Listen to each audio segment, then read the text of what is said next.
obligatory wearing of face masks to fight against the COVID-19 in the Republic of Cameroon is effective in the major towns, though there are still some persons seen moving around without the face mask. They are exposing themselves to sanctions, according to administrative authorities who have expressed their determination to kick out COVID-19 from Cameroon through the wearing of face mask and the other anti-COVID-19 measures taken by the Cameroon government, coupled with the World Health Organization sanitation rules.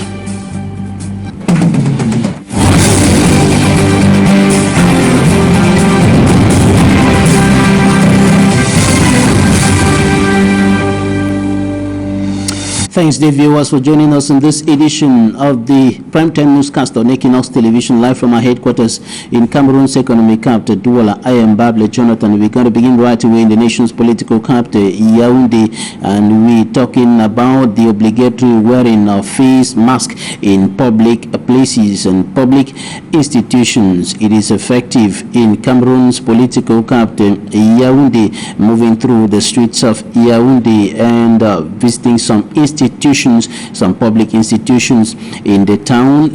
Almost all persons were seen putting on their face mask in respect to the measure taken by the government of the Republic of Cameroon, announced by the Prime Minister Chief Dr. Joseph Tiongute, making the wearing of face masks in public places obligatory, among other measures, about 20 taken by the government of Cameroon to stop the spread of COVID-19 in the country. And we spoke to the governor of the Central Region, Nasiri Paul Bea.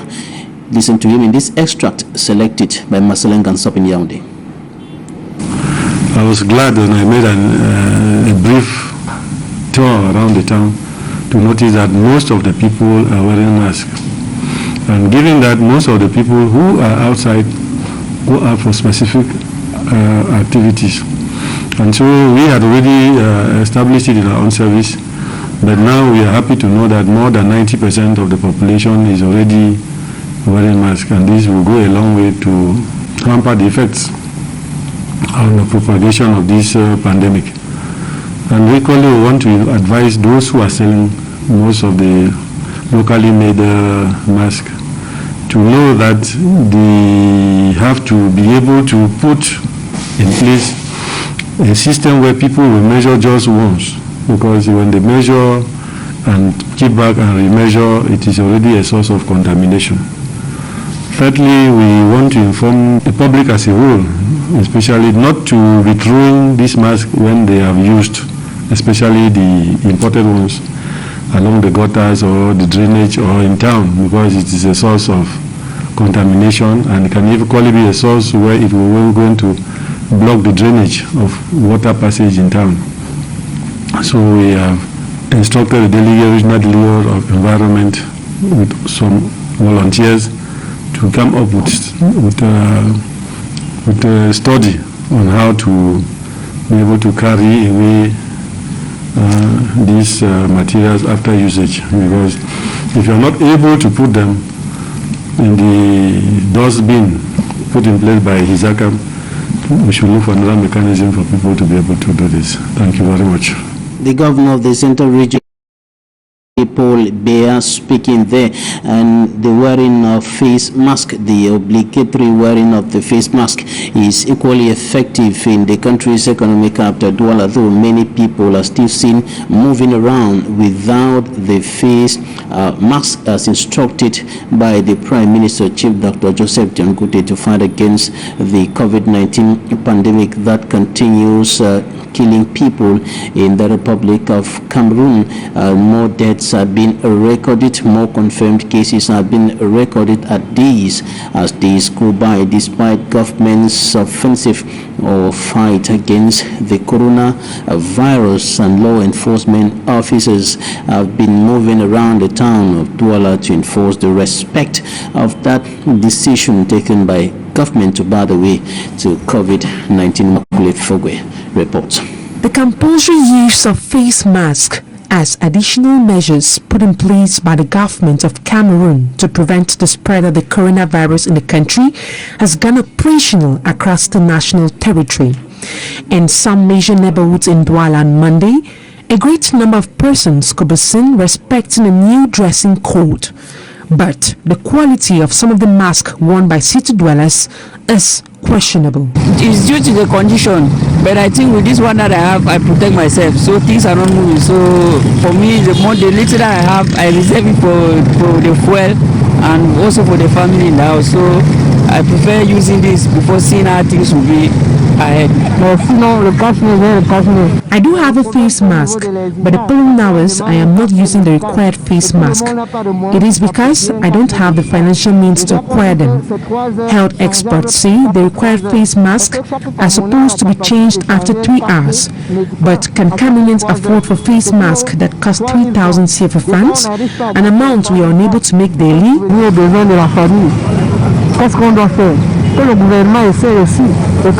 The COVID-19 measures taken by the government of Cameroon, according to local inhabitants, has drastically slowed down economic activities. Well, I can say it is not easy with us because things are not really moving. Since the coronavirus started, things are very difficult. So concerning the passengers, so with passengers, we can no more carry 2-3 people on a bike as we were doing before. So now things are very difficult for us, and passengers are not paying the way they used to pay before. So we find life very difficult for us. Cameroonians are called upon to wear face masks so as to better facilitate the fight against the coronavirus. As clearly stated by the Prime Minister, Chief Joseph John Gote, defaulters will be sanctioned. The poor and low-income earners are raising concerns over the absence of other measures that ought to have been taken by the government to facilitate the respect of the obligatory wearing of face mask anti-COVID-19 measure in the country. Some of them are indicating that the government of the Republic of Cameroon, in their opinion, should have made a massive production of face masks to be distributed free to Cameroonians, especially the low-income earners, and that the government should also intervene as far as the price of face mask is concerned and homologate the prices and make sure that the prices are harmonized at an acceptable and affordable level for all Cameroonians. That is why this is the reason some of them are advancing for the fact that they are wearing the wrong face mask or the face mask that is not medically acceptable and that is not serving the purpose that of preventing them from contracting COVID-19. Now to the southwest region of the country, a correspondent in Boya, Derek Jato, went through the town and he is taking a look at the respect of this measure in that part of the country hit by socio-political and security crisis for more than 3 years today. Boya, they run up compulsory face masks on everyone, especially those in public places. Here on the street of this southwest capital city, some people have the face mask on and some are not. People are very stubborn. You want to see before they believe. Here in Boya, not everyone is on. Others have them instead on their chin and neck. They should respect what the head of state has said, the head of government, and if you don't put what they need, you will be funny. And to many, it is a huge challenge to cover the nostrils and mouth. In terms of the APG, the whole day is massive. And down here in Mundemba, headquarters of Jan Division, Fowang Lawrence, the senior divisional officer of this division, is on the field to take down note himself. I want to say that after having visited public and parapublic services in Mundemba this morning, we observed that almost everybody in Mundemba subdivision today is putting on a face mask. And from the reports reaching me from other subdivisions, it is the same enthusiasm. And I want to take this opportunity to personally thank the population of NDAM division for standing beside the state, for respecting all the 20 measures which were put in place by His Excellency President Paul through the Prime Minister, Chief Dr. John Gote, to stop the spread of coronavirus in Cameroon. But this is just day one, and he says the commitment too is total. All the senior division officers in that division, alongside the security forces, we have taken a pledge that all the security measures are going to be implemented in the whole of the division. And as to whether the sizes, shapes and quality of these now popular face mask matches the specifications of medical experts is the question for another day. For now, the sewing machines are busy as the demand keep rising.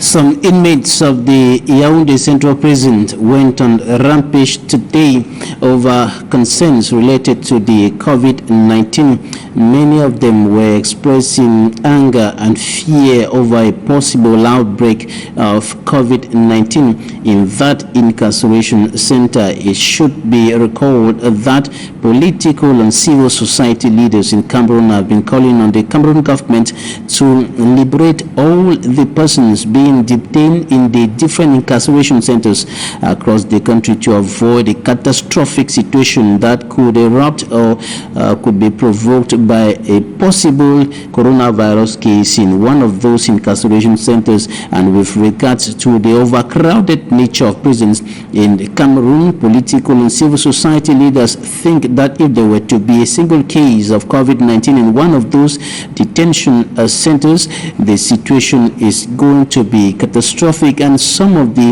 inmates of the Yaoundé Central Prison got information that some corpses were taken out of those prison, the prison in a way that raises questions and concerns as to whether they were victims or patients of COVID-19 who died in that incarceration center. There is no official information as to whether there has been any case of COVID-19 in that prison or any other prison across the country, but the prisoners went on rampage over fears of a possible COVID-19 outbreak in that incarceration center in the nation's capital, Yaoundé. Now to the Republic, the People's Republic of China, where Africans are being maltreated by Chinese authorities. Inosenaze presents the situation over there in China as far as the Cameroonians and other Africans who are living there are concerned. Treatment and eviction of African students and expatriates in China followed rumors that black communities had become a new hotbed for the coronavirus pandemic, especially in the Chinese southern city of Guangzhou. As the rumors intensified, Africans were being targeted in most cities in China, pulled out of their homes and mishandled by Chinese. Some of them were subjected to a forced coronavirus testing and arbitrary 14-day self-quarantine, regardless of their recent travel history. Larger numbers of African nationals were also left homeless after being evicted by Chinese landlords and rejected by hotels in most cities in China, especially the southern city of Guangzhou. Having reportedly contained the coronavirus pandemic, concerns have grown in recent weeks in China over a so-called second outbreak brought in by foreign nationals, especially Africans. Across the African continent, there is growing bitterness and anti-foreigner sentiment as images of maltreated Africans in China increasingly flood social media. The videos show some Africans harassed by police, sleeping on streets, or being locked up in their homes under quarantine in China. African ambassadors in China have written to the country's foreign ministry over what they call discrimination.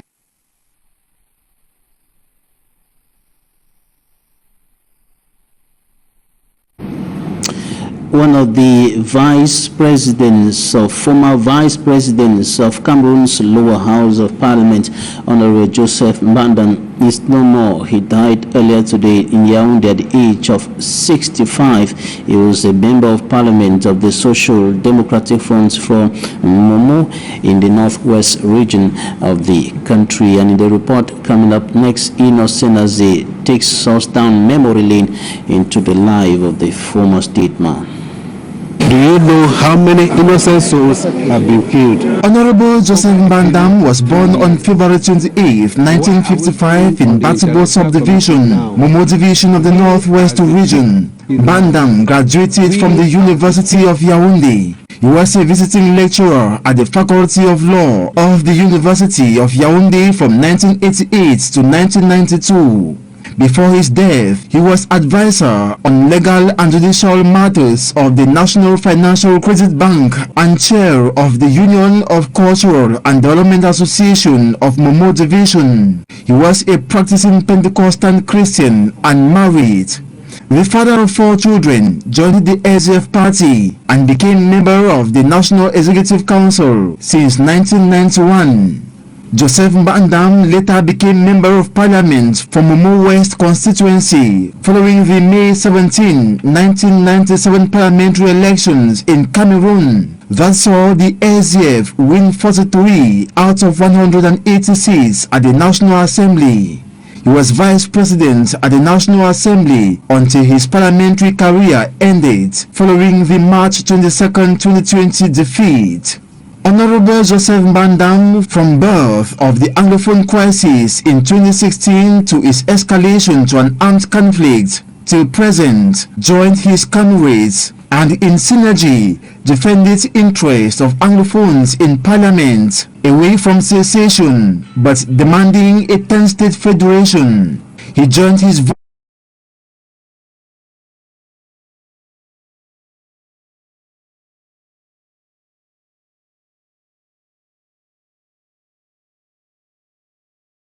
on with political activities to participate in the February 9, 2020 legislative election. On Friday, March 20, some 48 hours before the March 22, 2020 parliamentary election rerun, one of the vehicles of the convoy of Honorable Joseph Mbandam suffered a blast due to an explosive positioned at one of the 21 barricades erected by armed bands between Bamenda in the Mezam division and Batibo in the Momo division.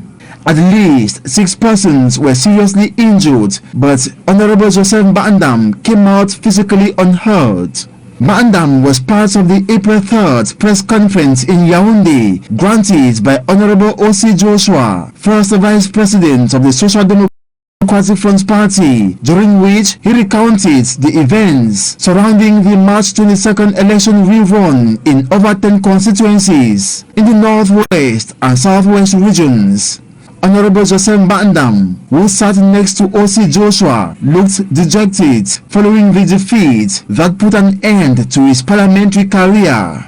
That appeared to be his last public outing till announcement of his death this Monday, April 13, 2020, after an illness, leaving his family and the SDF party in grief. To become more vigorous in looking for final solution. Coming up in Talking Points, we pay tribute to Honorable Joseph Mbandam, and we're going to be bringing to you one of his last interviews. He was speaking to the Inside.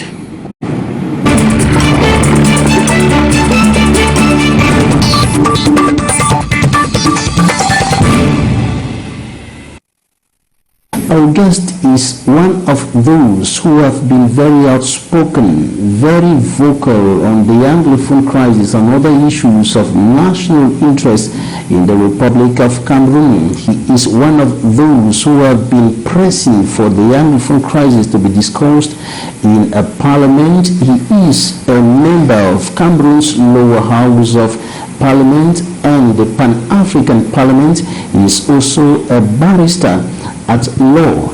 Honorable Joseph Mbandam, you're welcome to the program. Thank you, you're welcome. You were one of the participants at the major national dialogue which took place in Yaoundé from the 31st of September to the 4th of October 2019. Yes, indeed, I was one, and actually I belong to the Justice Systems Committee, a judicial committee, which had to examine profoundly the judicial systems of Cameroon. After the major national dialogue, there are some who have been qualified as pessimists who think that the major national dialogue was not a dialogue. No dialogue took place, according to people like Jean Denis, president of the Popular Action Party, and other persons.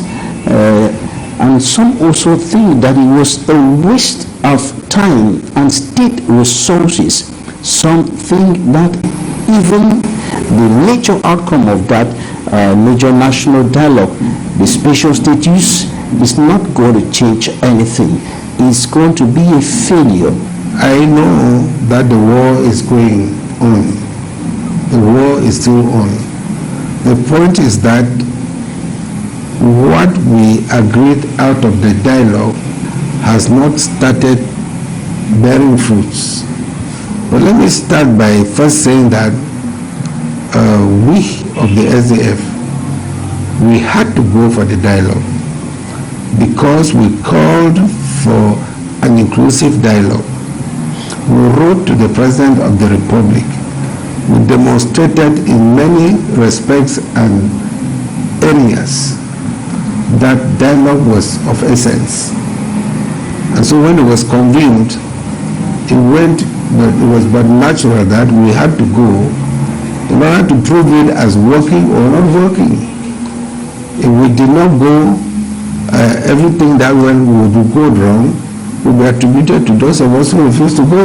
Honorable Joseph Brandon, you took part in the major national dialogue, which was focused on finding a way out of the Anglophone crisis. And after this, there are some politicians like yourself, there are some civil society leaders, including people like the president of the Cameroon People's Party, the CPP, Kabanwala. He did not think that that event was a non-event. It was a waste of time and state resources. But do you think that it was a productive meeting? Why do you think so? I'm inclined to think that it was productive, first of all, because the debate and the discussions were free and frank, and we arrived at certain positions, tenets which, if implemented, will take this country a long way. I can catalog them for you. First, the very basics of the foundation of the crisis in Cameroon came from the lawyers. And the lawyers' problem was the manner in which the common law was being handled in Cameroon. We have now agreed that the common law will exist side by side with the civil law. And the whole question of harmonization is shelved.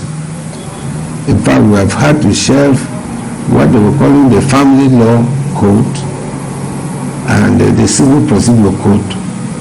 Those are now a non-starter and will not exist anymore.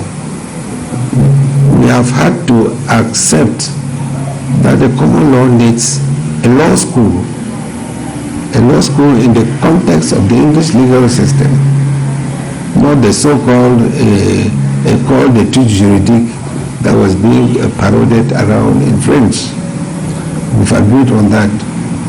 We've agreed that since the common law exists as a whole corpus, a legal system, the Supreme Court of Cameroon will be made up of two departments, a department of the common law and a department of English law, full-fledged departments with all their ramifications. These are the things we have adopted. The two legal systems will function along the line, that is one on the other side and one on the other side, yes, independently. Yes, around the country, not on the other sides, as you give the impression that when you and I who are resident in Yaoundé, we have a cases where Anglophone will run to the Anglophone section. No. The the legal system has to be fashioned now in a way that the training of the judges and the magistrates of the two civil systems go on hand in hand, to the extent that we have as many common law magistrates and judges as there are civil law magistrates and judges, so that every court will have a composition that gives room for the creation of a common law bench at any point where there is litigation. If I understand you well, if an Anglophone has a problem with another Anglophone and they are in Douala or in Yaoundé or in any French-speaking part of the country, they will be judged by common law lawyers or judges. Is that what you're saying? Absolutely. That is what I'm saying. That the composition, the whole composition and setup of our courts has to be transformed, so that in each jurisdiction you have the two systems fully represented, so that if the issue concerns the people of the English-speaking extraction, they are handled by the English legal system. And if they concern the French-speaking people, they are handled by the civil law system. And if it were to be that the litigants are from both sides, they will have a right of choice of the applicable law in accordance with the principles of private international law, which we are quite conversant with. What else will change in the judicial system of the country? Another fundamental issue was the fact that we came and agreed that the military tribunal should never ever try civilians again, which means that not only have we been, as the president, been able to order the stoppage of proceedings now, but that will have an influence on those civilians who have been tried and sentenced by the military tribunal. Their cases are going to go in a way that eventually they are released, because that court would have no jurisdiction to try civilians anymore. Two major areas of national life which were at the center of the Anglophone crisis when it erupted in 2016, the legal system and the educational system. Concerning the educational system, what is going to change as per the recommendations of the national? We have come out with the fact that the two educational systems must be kept very separate. And it is now left for us to make sure that we legislate in such a way that there is no interference between one educational system with the other. And I remember we were invoking the fact that as far as the English-speaking people of the English-speaking instruction are concerned, this whole question of bringing primary school to 6 years is not comfortable to us. And it was recommended that it would be good that we take it back to 7 years. So one is expecting reform in that regard. Okay. Now, I listened to the national president of the Cameroon People's Party, the CPP, Kamer, Edith, and she said the special status, which is one of the major outcomes of the national dialogue, is a big mistake. These are words. She said it's a big mistake because it's going to generate other, it's not going to produce the expected results. One is going to generate other problems.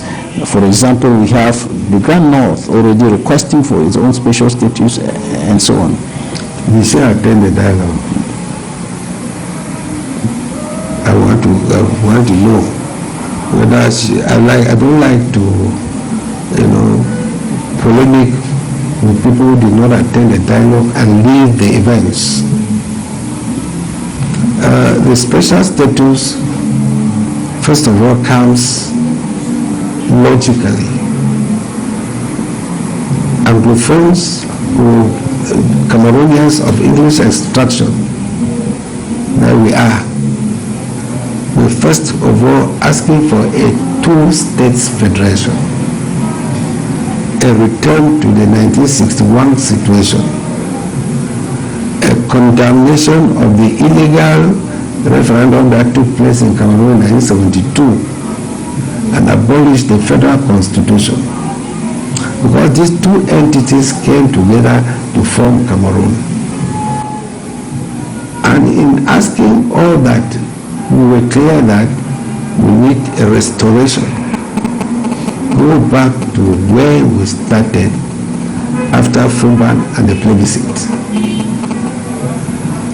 And since this government thinks that it hangs on to decentralization, we're going to invoke the provisions of Section 62, sub 2 of their own constitution, to show that there is room for a certain area to be treated very specially, having regard to their specificities.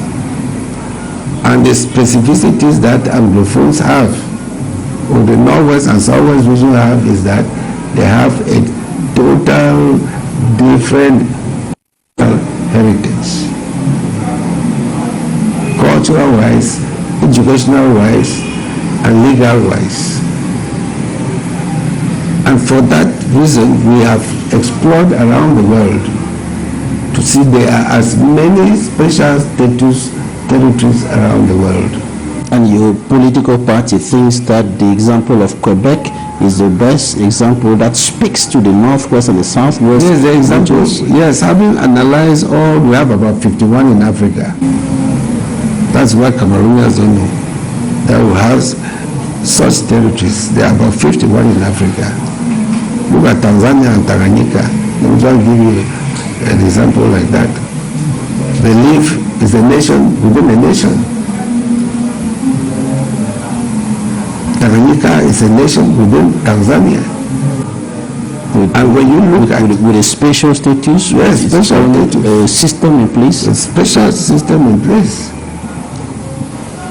And why did we invoke Quebec? Canada happens to be the exact proponent of Cameroon, except for the fact that the minorities are reversed. There are 13 provinces in Canada, and one of the 13 is French-speaking. Canada, by 2006, is a nation within a nation. It has a premier, it has a legislative assembly, it has its own French system of administration that has nothing to do with the English system on the other side. And that is what we're asking for. What actually have we been asking under a federation? We wanted autonomy. We want a system where we have a premier. We want a system where we have a legislative assembly, not councils. We want a system where the legal system itself is inherent in our inheritance from the colonial master. We want a system which will implement the English-style administration. So once you have all these things put together, I don't need to be running about the name federation. Another institution which you highlighted, or which is highlighted in the press statement of the national chairman of the Social Democratic Front, is the House of Chiefs. We have said that is another attribute of the state of West Cameroon. That should be restored. That should be restored. So that we have our House of Chiefs. Those are that is the connotation of the special status that should satisfy the people of the English-speaking extraction and constitute about a solution to the plight of the people. Now, these elements coming into the same container, decentralization, will it make any difference? Well, the Constitution as it is provided for a special status. And we are not the first. That because of specificities of certain regions, they can be treated differently in terms of their functioning and administration. Do you foresee an end to the killings, destruction of properties, abductions, and all the atrocities going on in the northwest region and southwest region in the near future? Yes, it's my fervent hope, because what this analysis we are making, if these things are being put in place in the fastest possible time, the population will begin to feel at home. The population may feel at home, but those who are standing firmly on separation, cessation, and so on, the majorities will build up. If truly what we have adopted comes into implementation, you will discover that people's positions will change. There are those who may say that do or die they must separate, but the gap will begin to narrow when the things that were promised are being done and done well. People will probably see no reason for wanting to create another state, and the majorities will build up. So join the Federalists that we started in 1990 with it. We had foreseen that war was not the best of solutions. When we launched the party in 1990, we foresaw that war was not the best of solutions. And we foresaw that this fight would be long drawn. And that is why you heard statements that we were starting a process which will live over to our children. This country has become one. Let no one deceive you about Resolution 1608. There was no union agreement, all that junk. It's international manipulation. And people will come very soon, they tell you that the UN has already said that, the UN saying nothing. But at the United States, when you have the issue of Turkey and Syria, they're right there. We've been killing ourselves for more than 3 years, so has Cameroun. But the Syrian episode you have seen, the US is right, the sanctions are falling. There were expectations of a union treaty emerging from the major national dialogue. But those are issues to me that don't matter. When there's a plebiscite is a pact. Once you carry out a plebiscite, will you obtain independence by joining X or by joining Y? After that, it's a pact. What do you call union treaty? But as a legal mind, is there no line, is there no distinction between a declaration of intent and a pact? To some legal minds, it was a declaration of intent. That's what they choose to call it. When we carry out a plebiscite, it's the question you answer yes or no. An agreement. Of course. It's a pact. That's why I give it more important was a pact. You sign a pact. You decide to belong. Yes. Here or there. And what is more, after the plebiscite, the report was taken to the United Nations. And the report of the plebiscite was adopted. And Britain was congratulated by a job well done. So it's going to undo all that. But Joseph Banda, what do you think about political transition in Cameroon? You know, we've had a regime that has lasted for too long. And most of the things we are living through today are as a result of the longevity of the regime. If this regime were to change, people's positions will alter and people will begin to think differently. We fought the regime since 1990 as a party. And in 1996, we adopted the Constitution of 18th January 1996, which gave a mandate of 7 years to the President of the Republic, renewable ones. But curiously, after 14 years or thereabout, he turned around and changed it to become indefinite. In 1996, there was relative calm when we adopted the 1996 Constitution. But the Cameroonian people believe that whatever be it be, after 14 years, they will suddenly have a change of regime. But when Biya came round to make himself eternal on the saddle, that has produced diverse consequences until at this point where we are at war. That is how Boko Haram emerged in the far north. That is how Anglophones have gone now into war.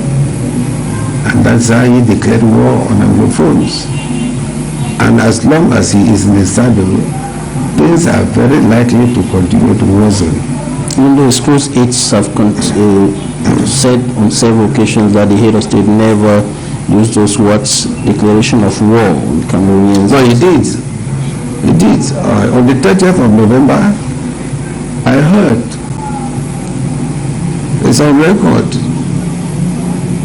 he said the lines are drawn and he declared the war. He's used to that. He declared war in France against Boko Haram. And that was the first time Boko Haram exploded in the far north. Same to when he came, he declared war on Anglophones.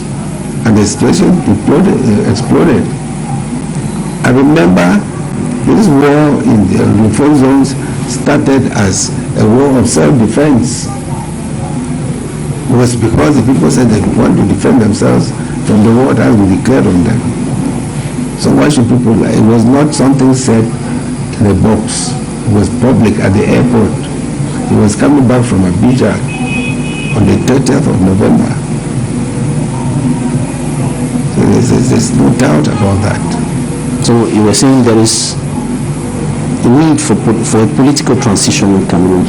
Absolutely necessary. Through the ballot box, through the streets? Through the ballot box. Some were saying Cameroonians have to rise up and say, no, through the ballot box, you and your regime should leave, and then other people take over.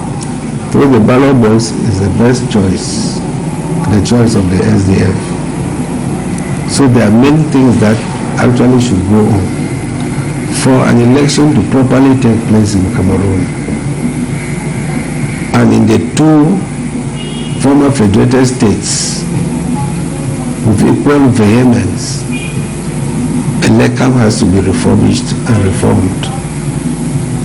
Because in southern Cameroon, in the northwest and southwest regions, the NDAM council head offices do not exist anymore. They have been burned down, equipment and registers destroyed. The personnel has left.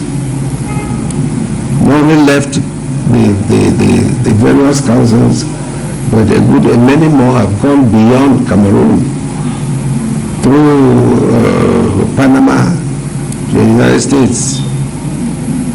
So you can see a deteriorating situation. So to call an election under the present circumstance aggravates the situation. And so this whole thing necessarily implies a regime change. And that, according to some opposition politicians, is impossible in the present context. I listened to somebody who once said, even if the Pope comes to Cameroon and is a presidential candidate in the present context, he will still be a loser. I too hold of that if you put all the political parties together and pitch Biya on one side with his administration, you will still beat the political parties, including the CPDM. That is why you need to overhaul the electoral process. And that is why we truly need a viable electoral system that can result in alternation. The electoral code should be revised. The institution managing the elections equally restructured. Yes. The electoral code should be reformed. Elections should be reformed. Elections should no longer depend on the ethics of the President of the Republic, because he appoints and dismisses members of the board and of the directorate. The members of the board who say the institution is independent, they are independent. That's empty noise. They are not depending on the head of state. You can't say so when it's the very head of state who appoints you to the office and dismisses you. How can you claim independence? There is no independence. We made proposals about an veritable independent electoral commission. It's a question of fact. It is known. We truly want to do justice to our country. We know what should be done and not to be going round and round. According to Honorable Joseph Mbandam, the ballot box is the only way and not the streets. The ballot box, that's the best way. Because if we were to go through the unfortunate situation of a revolution, we have a lot more to lose. We have seen how much killings has already taken place in one part of the country within 3 years. Those who extrapolate that to the whole country, you will see that we will come out worse off than any country you can imagine. Those who are standing for a transition through the street, citing examples like Sudan, Algeria, and so on, where the regime or the head of state is forced to leave power. They are only talking in their small holes. Where are they in the streets? Why are they calling areas that they cannot match to? Where is the reaction? Small pockets of people who talk like storms in teacups, and it ends there. So how do you consider that is any revolution? No. We are not capable of conducting a regime change through other means, other than going the peaceful way and getting reforms effected. Honorable Joseph Mbandam, a last word to Cameroonians before we go.